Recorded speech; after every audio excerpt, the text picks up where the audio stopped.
listening to Power Producers Shop Talk, where we are refining and redefining the sales game by equipping you with the tools you need to differentiate yourself in the marketplace. Well, it's like when we audit the mod with Logic and give them the action items that they're going to use to lower their total cost of risk. Tactical skills that will help you provide deliverable value to your clients and prospects. Technology is not an expense, it's an investment. Look at what Think HR has done for our clients and even our team. It's an amazing product, and I'm so thankful we have that. And action items that you can provide to take your prospects and clients to the next level. Things are changing for us in 2021. Not all big business anymore. Now that we have CoverWallet on our team, it's amazing that we're going to be able to write small business profitably. This is Power Producer Shop Talk. Production redefined. Are you ready to feel the power?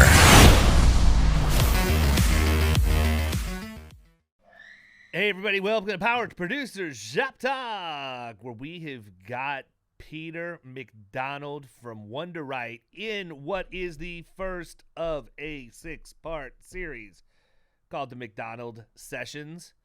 Listen, people, I don't know what to say. Peter's one of the sharpest guys that I know. Like, I'm going to actually have my pen and pad out for the next 6 episodes of Shop Talk, taking notes from this guy, because he did what we do. That's why his software is designed the way that it is. He's not designing it from a software perspective of someone who's coming in and trying to fit into the agency world. This guy comes from the agency world.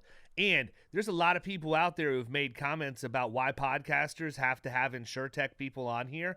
I love interviewing people who were agents that have then taken their passion for technology and turned it into something, because they don't forget what they did when they were an agent. And you can always learn from other people's tricks. 20 years in, and I still listen to other people all the time. Do I think that I've got a pretty good game? Yep, I sure do. But can I learn from other people? I absolutely can. The day that I think I know everything is the day I'm going to get taken out at the knees. 100%. No doubt in my mind. So Peter actually, as a good producer would, Peter opened the conversation to talk about putting together. He just wanted to come on and talk about a little bit. I'm like, screw that, man. You got way more to bring to the table than just one little podcast episode. Let's do a little Shop Talk mini series about some of the things that you did that made you successful when you were a producer. And I have a feeling that y'all are sharp enough, you're going to figure out exactly the path that led Peter to be the co-founder of Wunderite, listening to this, because every single one of us that's in the commercial arena that has supplemental applications and paperwork to fill out, God, we need what Peter has. Kyle, it's done. Dude, it's done. I told Peter a year ago, call the dogs off. I know. Tell Dylan, leave me alone. I'm not ready yet. I don't write enough E&S business. And guess what happened? We bring Incorrect. IPFS in. Yeah, we bring IPFS in. We get total pay. All of the trust accounting goes away in the agency. I'm way more excited about writing excess and surplus lines. Market starts to harden. Here we are. Bring it on, baby. Bring it on. And not to mention the fact, until September 30th, Wunderite's running a deal for anybody who listens to the podcast and people who are in Killing Commercial. I'll let Peter talk about that in a little bit. But let's get into it, man. Tell me what's up. Let's talk about we're talking about gap analysis today. So let's talk about that a little bit. And honestly, I'm kind of excited to talk about it because we don't really get into the coverage stuff as much as we do the risk management and the sales positioning and all of that. And I think that gap analysis still plays an important role today when you're the producer. So we're not talking about going in and opening up an opportunity, and when you meet with the gatekeeper, she's going to give you a 3-ring binder to analyze all the policies on the fly. This is a lot more, in my experience, thorough process. We used to call it risk mapping, where we would go in, do the baseline risk assessment, and we would identify the risk management and safety concerns and everything, and then we would overlay the policies on top of that to identify gaps in what they're covering and what contractual risk transfers covering, plus things that may be missing on the insurance. So gap analysis is just one way to say something that I do, all the time anyhow. Just don't talk about it enough, honestly. So I'm glad Peter brought that as one of the topics. Yeah, so I guess just taking a step back, right? What I don't want you to hear if you're listening to this is go do free work for people who are never going to buy from you. Like, that's what you don't want to do. You don't want to be stuck in a spot where you're like analyzing people's risks. And then you sit down, you're like, hey, David, thanks for giving me 500 pages of stuff to look through. I've looked through it all, and here's the solution. And they were like, gee, thanks. Let me just call my high school golfing buddy who's currently writing my insurance program and have him take all your hard work and benefit. Let me go get in touch with him at the 19th hole on Friday afternoon. That guy is not doing any gap analysis at all. Oh, we can do that for you. Oh, yeah, let me just talk to the people in the office, and we'll make those fixes. Thanks. Yeah. Right? So that's not what I'm saying. This is a strategy. It's part of, the way that I used to work with people is, just for setting the framing, I was in my early 20s. I'm on Cape Cod. Average age is literally 60 years old. And people have been doing business with their guy for a long time. And I had to come in there and get someone comfortable with terminating a relationship, whether I was on Cape or off Cape. And so I needed a way. This is part of the reason I got the designations, is I wanted to have the technical expertise. And then the way I put it to use was gap analysis. So I would get in there, and the whole purpose of the first meeting is to be like, the purpose is like, let me start learning about your organization, and let me put together this gap analysis, and we can put together a strategy. So the point of the gap analysis is identify areas where you can make a difference, and then present solutions that involve hiring you so that you can get paid on a broker record basis.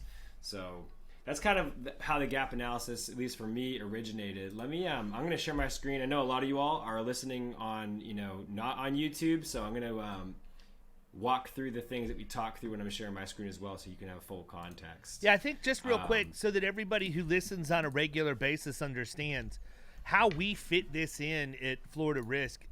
And to Peter's point, we're already hired. Like, we don't even begin to do the insurance. We're not going to go and do insurance work in hopes of getting hired. Mm-hmm. We're going to go in, we're going to do maybe a mod analysis or a cyber vulnerability assessment or a baseline risk assessment, and then go in and lay out our value proposition on what the treatment plan is for the diagnosis that activity has bred.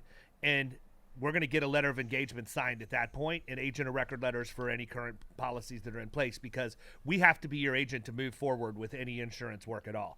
Why? Because I was that guy. I wasn't in my early 20s. I was in my early 30s, and I used to think, oh, everybody's really going to appreciate, look at me, I've got this fresh new CIC, and I can go in and I can really demonstrate everything that I learned going through that. And I learned pretty quickly after about my third one that, okay, this isn't going to work. Let's find something nobody else is talking about, or something that other people don't have the solution to.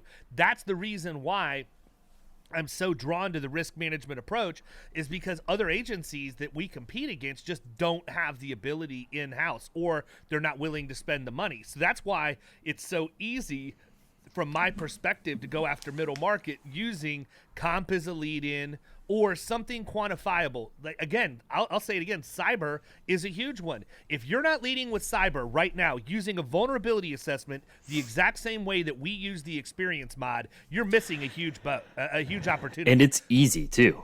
So simple. So simple. And listen, people, if you're not using pro writers to do it, that's why it's not easy.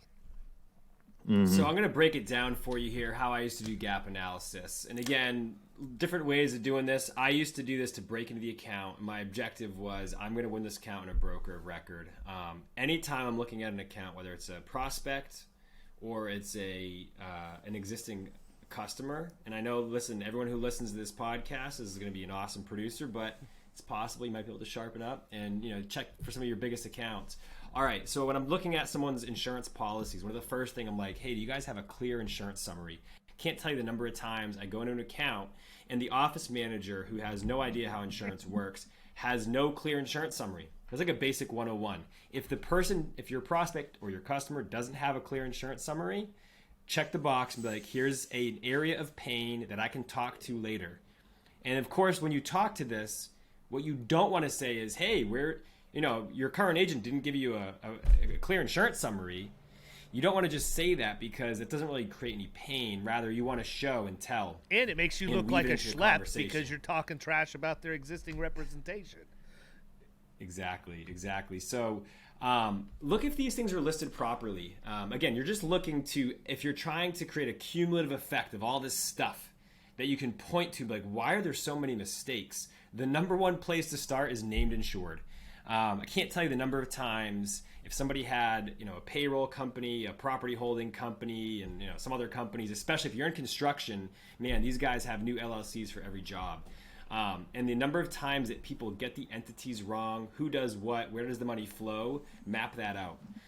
Look up public records. This stuff is online for free. You can literally just go to your Secretary of State corporate database. You should be pulling all that info, and you should be putting the list together and then seeing, are the insurance policies listing the stuff properly? If they're not, it's not a huge problem. I mean, it could be if there's like a bad claim, but it's an easy thing to start talking to and just get a conversation going with your customers. Schedules, of course, revenue, payroll, properties, vehicles, drivers. It's so easy to make a mistake here. Listen, I know I made mistakes on this stuff, but it's an easy place. Again, you're trying to add to this cumulative list of stuff that's wrong. Dig into this. Typically what happens is, somebody hasn't touched the revenue or payroll in years. What that means is they're vulnerable to a work comp audit. If the vehicles or the properties are listed incorrectly, big problems could happen, especially if there's if a building burns to the ground or a building partially burns to the ground. And again, when you want to start talking about this, it's not, hey, I noticed that your property wasn't listed. Right. I remember I had an account that I picked up. It was a marina. They had 10 buildings in one location, and it's like they only had insurance for like 4 of them. And they had no idea. But of course, if you just say, hey, you don't have insurance in these buildings, it's like that's not really painful. So it's more like, hey, David, if this building were to burn to the ground, what do you do next? And they're like, I don't know, like, call the fire department, whatever. And at some point my insurance agent's brought into the mix. And at some point it's like, hey, when you call your insurance agent, they're going to say there's no coverage. It's excluded. And then boom, here's the, you show them a piece of paper. Here's why. So you want to make them feel the pain. Compare this to public record. Business income calculation. This is not an easy one. So I wouldn't necessarily recommend starting here. But if you have a good sense in your shoulders, maybe this is a topic to dive into on a future one is, how do you do a business income calculation? But these calculations, because they're hard to do properly, they're frequently incorrect. Well, and here's the thing, people. If you're this is Killing Commercial 101. One of the things from our 12-month solicitation calendar is when's the last time you completed a business income worksheet, period. I'm not saying that the average CFO even understands exactly how to calculate it, but I can assure you, if you simply ask the question and they don't know that such a thing exists, you've already driven the wedge.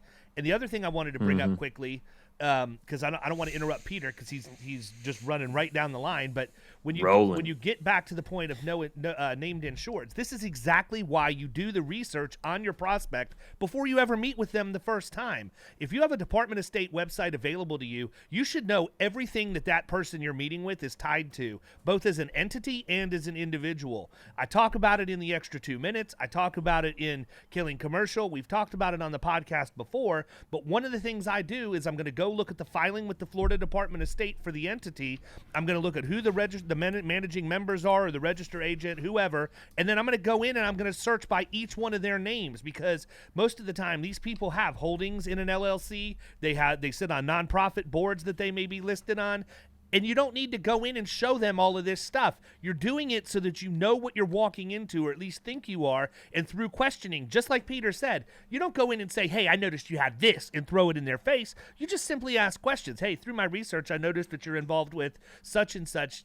Talk to me a little bit about that. Done. Now you can understand what their level of involvement is, and you can tie that into a question in coverage or whatever else. But do this up front. Don't wait for the gap analysis to go in and figure out what everybody's tied to and what your naming things need to be. You should be able to have a head start on that. And by the way, so this is actually just kind of context of why I wanted to build Wunderite. Part of it was I didn't have a good place to capture all this info in an easy way. And we can circle back on that at some point in the future around how do I make it easy to just capture all this stuff, make it collaborative. But all right, moving on, no coverage for international. This is something where a lot of companies today, they're doing business abroad. If they weren't 5-10 years ago, they might be doing it today. They might be, doing international shipments. They might have product going international. They might have customers international. They might have some big exclusions for international. So just keep an eye out for that. It's something that's easy to slip by as companies change. Again, shipping exposures. Another one that's huge, easy to find, umbrella coordination. When you buy an underlying policy, let's say an auto policy, or whatever, there are certain limits of liability. Let's say it's $500,000 or $1 million.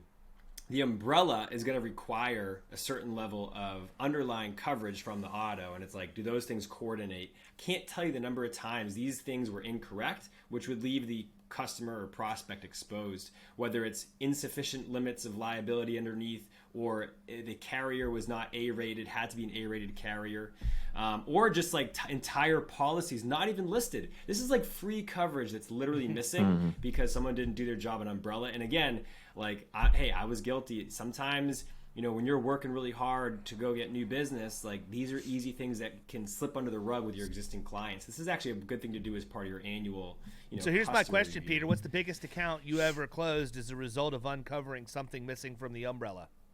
Because I'm going to tell you mine. It just happened 2 days ago. This is probably 8 years ago, $200,000, $220,000 in premium on the property and liability. $50 million. So it's probably $50 million in sales. Electrical contractor. $50 million. I want to say that one more time. There you $50 million in sales, people. If you think this stuff only happens to small business, you're kidding yourself. Small business is written on BOPs. Half the time, that's easier to write. I mean, it's much easier to write because it's all or nothing for the most part. This is a $50 million electrical contractor, $500,000 in premium roughly. The workers' comp nor the auto were declared on the umbrella. It literally only wrote over the general liability. And I'm not even get into all of the issues with the naming. I mean, it is. It's nuts. And the only reason someone literally the wasn't only reason I doing even their job. here's what it is. This is what I said when I got on the phone with the owner of the company and the two owners of the company, and they said, "What do you think?" And I have to be careful in these situations because I've got a group of outsourced CFOs that refer this stuff to me, so they know that I'm going to come in and I'm going to bring the heat. But I got to be careful that I don't make them look bad. And I just said, you know what, guys? Honestly, you're going to learn from talking to me. I'm a pretty direct dude. I don't mean anything by it. I'm just not going to go around the block to get next door. What it looks like to me is that you were an electrical company that was small and you grew really, really fast, and now your insurance looks like that. Because you're insuring your business as if you're still the 10-man company that didn't probably even have the umbrella. And now here I'm looking at all of these moving pieces and parts, and it scares me to death. I said, I'm going to lose sleep tonight over how your business is structured from an insurance and risk management standpoint, and you probably won't. Yeah, and sometimes in that case, it's like, hey, you have a nice broke agent. Maybe you outgrew your agent. Well, typically, what we do is when it's the mod, I quantify the dollars. Let's say, hey, I understand your agent's your friend. Is it a $50,000 a year friend or a $100,000 a year friend? Which one is it? Right. Have them write you that check. Do you guys still want to play golf together? Seriously, why are you paying for friends? Concurrent expiration dates. This is like, not that you need it. Sometimes, like for cash flow purposes, clean, businesses might want to spread things out. It's clean, but it's also, hey, what strategy are you running? If your expirations are like, hey, we bought insurance this way 20 years ago, and we just whatever date we bought it for the first time, it's kind of like, so what's your strategy for shopping this efficiently every year? And again, it's just a mindset change. People who want to run an efficient business, they get it. I've also found this is an interesting one, duplication of coverage. This can be kind of tricky to find sometimes, but people will pay too much. With insurance, you're literally buying a piece of paper. You're buying a legal contract. And whether coverage exists or doesn't exist, or you have duplicate coverage, someone might be paying too much. And it's just something to like, I know we saw before, like, hey, you're insuring this vehicle 2 times. Like, how do you feel about that? And they're like, wait, what? We're paying, instead of paying $2,000 a year, we're paying $4,000 for each vehicle. You can definitely win an account like that pretty quickly. You ever seen something like that, David? Kyle? Yeah, I mean, I had an accountant that got referred that he had a separate E&O policy and a professional liability policy. I think he also had a professional liability extension in the GL, and he was just like, he's just professional liability for days with this guy.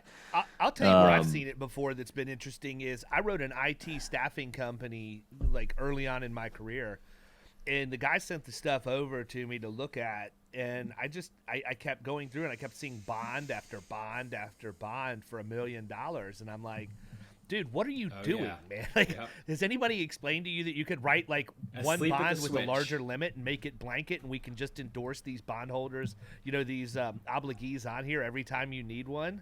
I mean, what's the deal, man?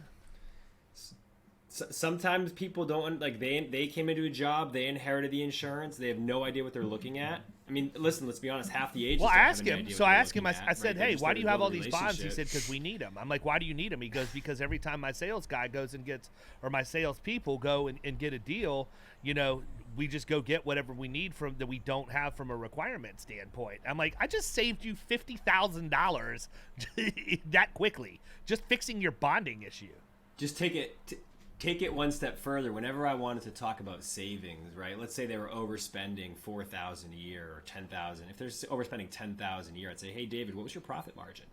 And they're like, oh, it's 10%. Okay, 10%. So if we reduce, $10,000 of annual cost, that feels like $100,000 impact to your organization, right? Now, hey, are you thinking about M&A? Are you thinking about selling the company? What does that do? That drops straight down to your earnings. That's a 10x multiplier. So these small things can add up to be huge impacts, at least from a framing perspective when you're talking about it, making that feel like a much more. And it's funny because I did a blog post earlier this week. I haven't released it yet. In fact, I just remembered I need to go find out why it hasn't been released yet. But I talk about that and how you put things into terms to where people understand. And my favorite way of doing it is I'll use their sales and then I'll use an assumed profit margin, being careful to not offend them by that. But I want to show them how many days a year they're working just to pay for their total cost of risk. You could take that savings and incorporate that as to here's how many employees I can fund for you to make your life easier. I mean, there's so many different ways you can go with it. Yep, agreed. Another thing that's typically a mess, especially if you're collecting a copy of policies from somebody, I always find endorsements were a mess. They weren't necessarily kept in the right spot, and sometimes an endorsement did or didn't happen and was supposed to happen, or it didn't. Maybe it happened too close to the renewal, and then like the renewal didn't pick up. That on happens it. a lot, man. That happened to me. Like, I don't mind telling people that happened to me.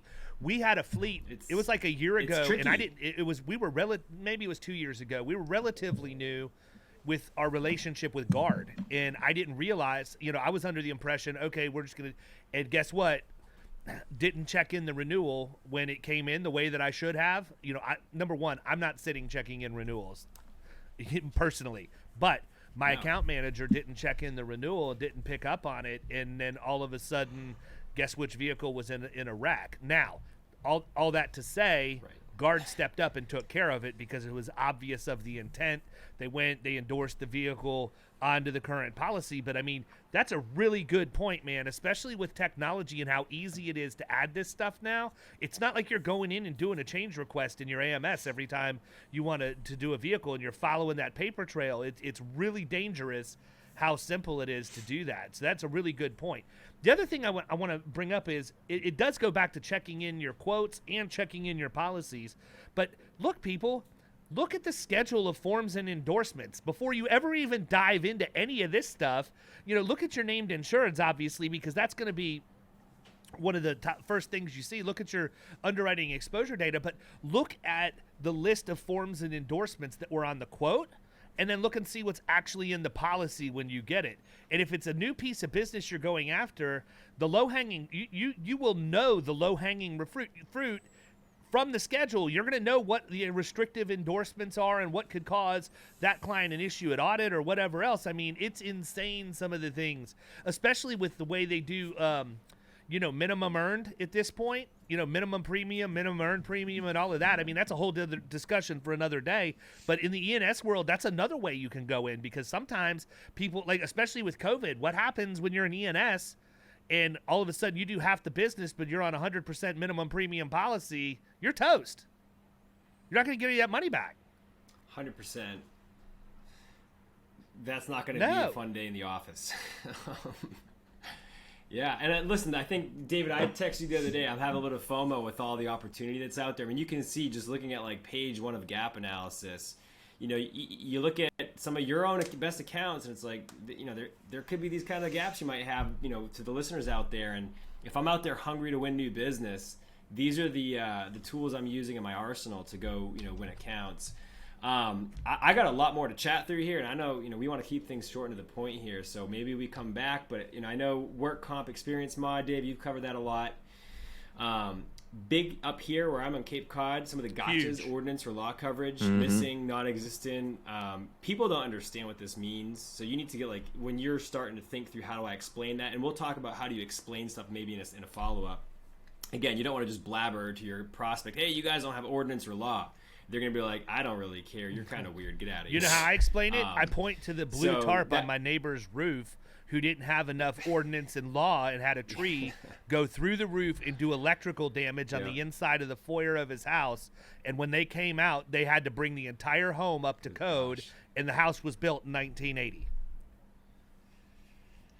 Woof. Yeah, on Cape Cod, we got houses from the 1700s. You win. So, yeah, 100%. I think... Yeah. Well, I think Florida probably wins because you guys have a lot more stuff going on. But it's crazy. Right The now. house sat. This guy's house sat with a tarp on it for 1.5 years till they could save up the cash to get the electrical done because it was excluded. That's insane. I mean, you can have situations where you have part of your home is damaged. For those of you who aren't familiar, ordinance or law is like, is there a local town ordinance or a law in place that's going to require you to do something that you don't want to do? This is the bureaucrats making you annoyed and frustrated, right? So if half of your home is damaged in a fire and the fire department's like, you know what? You have to tear the whole house down. Well, listen, insurance may not pay for that, right? And so now not only are you dealing with half of a home that's gone, you have to pay to destroy the entire house and rebuild from scratch. It's like you got a problem on your hands. We've seen this with, like, I think a big one that you'll see is sprinklers, right? Where a building's not sprinklered. We've seen this with our prospects and customers. Half the building burns down, and now the government's saying, listen, in order to rebuild, in order to get your residential permit for all the units you have there, you have to put sprinklers in the entire building. And it's like, gosh, where are we going to get the cash to pay for the sprinkler system? Co-insurance provisions, I just call these penalties. If I'm talking to somebody, like, hey, when you get your payout, what sort of penalty do you want the insurance company to give you? Large deductible provisions. This is big with contractors. You're right. If you're a contractor, you have to have a certificate of insurance for anybody you ever met in your life. And they all have to have A-rated insurance companies that are insuring them. Well, guess what? If they don't have an A-plus rated company, all of a sudden you might have a gap. You might have a $25,000, $50,000, $100,000 deductible. Definitely going to be something that you want to be aware of if you're a contractor. I've seen this play out quite a few times. On the liability side, it's funny, but Dave talked about leading with cyber in the beginning of the call. But the amount of people who don't have cyber insurance who probably need it, or professional or E&O, liquor liability. Sometimes organizations will have events, no liquor coverage, or employment practice liability, D&O. These are things that people never set it up in the beginning the right way. You definitely need to just at least flag these things. But Peter, I've got EPLI in my employee leasing arrangement. My PEO gives me EPLI. That's why I bought from them. They make it so easy. How about that third-party endorsement, people? Again, it goes. It's just one of my favorite things of all time, because it's like somebody hears a buzzword about a coverage and all of a sudden they're an expert on it. And I'm speaking about the clients at this point. They read an article, they heard somebody at a lunch and learn or something like that, and all of a sudden they're an expert. And to me, that's a big wedge that I've used. I can't even tell you how many times I've used that wedge when I go in and there's no third-party endorsement, and it's a contractor or somebody who's sending their employees into other people's homes. And it's just absolutely nuts. Yep.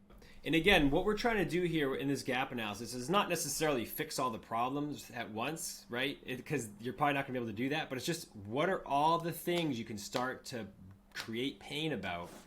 And by the end of this, if I'm the prospect, my eyes are going to roll back in my head and be like, David, can you please fix this for me? Just take this off my plate. And you're like, well, I have a solution for that. It's called a broker record. All you have to do is sign this one-page document, and we can fix 90% of these problems, and we got a plan in place to like take care of that. So I got a quick question on that, because obviously, like, you're not going to go through every single one. Like, if somebody's just a total dumpster fire, and this they've is like got Mike Tyson fighting Glass Joe on Mike Tyson's Punch Out. But we've got, so like over the past couple slides here, we've got 15, 16, however many bullet points. You're obviously not going to go over all of that. How do you do it without overwhelming the insured and making them just like, because I could see the opposite happening is where they get so overwhelmed that they're just like, dude, you're freaking me out. Kind of like you said earlier. Yeah. So how do you do that without overwhelming them? Yeah. And so I think just taking a step back and framing this, what am I talking about right now? This is a process that I would run on an account. This isn't how I would communicate it, right? I think like I want to be relentlessly prepared, and I would literally read policies, talk to the general manager, walk the premises. Like, there are things that I would do: take photos, document and organize, research, and then look for gaps. Because now when I go in there, I'm an asset to that business. Like, I am somebody that you would want on your team. Like, and that's the feeling that I want, somebody to have. So what you do as a process and what you communicate and how you communicate it, two totally different things, right? When I wouldn't say EPLI to my prospect, like I wouldn't even use that I tell term them it's HR insurance. It's just confusing. It's easier for them to understand. 100%. This is like, hey, your stupid sales guy said something yeah, stupid. This is called good manners right? insurance for like, people who weren't raised right. Yeah, so I think, again, this is really just an internal process that I would use to gather information and know where the pain was. We should probably do a follow-up on, like, how would you communicate this? Because there's an art to it where someone would say, just give me the list. And then it's like, yeah, don't do that, right? Flood, earthquake, pollution, these are things, people forget them all the time. Boiler, machinery, coordination, what's the period of interruption, drive other car endorsements, the number of businesses that don't even have car insurance, but they still have employees renting cars, driving cars or whatever, having exposure there, being pedestrians, right? Not having the appropriate coverage between actual cash value, replacement costs, not having crime or terrorism policies, also deductible sizes. It's like, hey, who chose a $500 deductible? Why do you still have that? Have you ever thought proactively about your deductible? Or the people that have no that deductible, but they're self-insuring for the first 5,000 to claim. Yeah. As long as they're aware of it. Again, it's just things to be aware of. I think sometimes the contracts with vendors, we would ask them, I'd say, give me your contracts. Give me your contracts for the buildings that you lease, that you own, or that you rent. We're looking for terms like subrogation, hold harmless, insurance requirements. Frequently, these things aren't necessarily, coordinated. Again, just back to the theme of coordination. When these things aren't coordinated, no one really cares, right? Until, like, the building is in flames. Until, like, someone smashes the car into somebody on the sidewalk. And then all of a sudden, these things really matter. And, like, that's why it's, again, you want to paint the picture, but in order to paint the picture, you need to have the data and be accurate. Part of what I would do, back to kind of your question, Kyle, at some point when we're working together, I would put together this plan. I called it like the risk navigator. It was kind of like taking turns from the old school printout of a GPS. But it was like, where are you today and where do you want to be? 1 year, 18 months, 24 months. And it would kind of go through the different steps. So I'm outlining here. Maybe you want to do a loss analysis. Maybe you want to have employee compliance training. Maybe you want to talk through the globally harmonized system training, employee handbook, OSHA, like buy-sell agreement. There's just different things, that touch points that I could have. And I would set the expectation that, like, look, some of these things we're going to fix right away when you sign that broker record. Some of these things, it's going to take 18, 24 months. If you're talking E-mod, experience mod for the workers' comp, it could take 3 to 4 years, right, for that to totally roll off and to tell a better story. Again, if you're working on an account that's like a dumpster fire, Or I used to tell people, if your business looks like a landfill, no one's going to want to insure you. You need to fix the business up. It doesn't happen overnight. Some things we can fix on the insurance side from a technical perspective. Some of it's just like, how do you run a good business? And so this is kind of what I would put together. And I would get my prospect to agree to this. We'd sign off on it, and then, sometimes we would do this. Sometimes we would screw up, and we wouldn't do all these things, and we'd have to be held accountable for Listen, man, that was a lot. And that was like 6 episodes in one, in my opinion. So people, listen, if you're not doing this stuff, you might be in the wrong business. I mean, it's crazy. I think so many times that when I look at the producers that are out there, you have the people that are the really good salespeople that know nothing about insurance. You have the really good people, the people who are really, really good with technical insurance that aren't great salespeople. The ones who are the most successful are the hybrids, man. Right down the middle. You're equally as good at technical as you are at sales, and that's what I've always said. Because I'll have people when I'm talking to them in meetings say, you know what, you're actually a pretty good salesperson. You've done a really good job doing this, which I love to hear. But I also tell them I'm equally as deadly on the technical side. Like, I know my stuff. Like, it's not I'm not coming in here and selling you something and then walking away.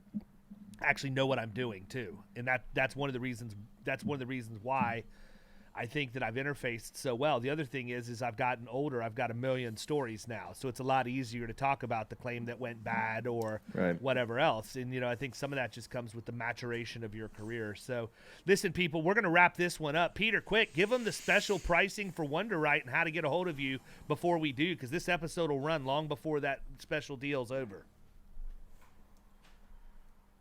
Yeah, so we were chatting, and Dylan and I were after Key West. We put together a pricing discount. It's the lowest pricing we've ever had for Wunderite across the board. Standardized pricing. Hit us up until, I guess, the end of September is what we all agreed on, and let us know you heard about us on the Killing Commercial podcast. People, it is worth booking the demo. I can't even begin to tell you. There are videos all over social right now just blasting this pricing, and one today is getting ready to drop of Peter just rowing a boat like nobody's business out in the middle of the. He is just vessel. Controlling that vessel in the middle of the water, rehashing his Key West experience. We'll catch you guys next week. Until then, see ya.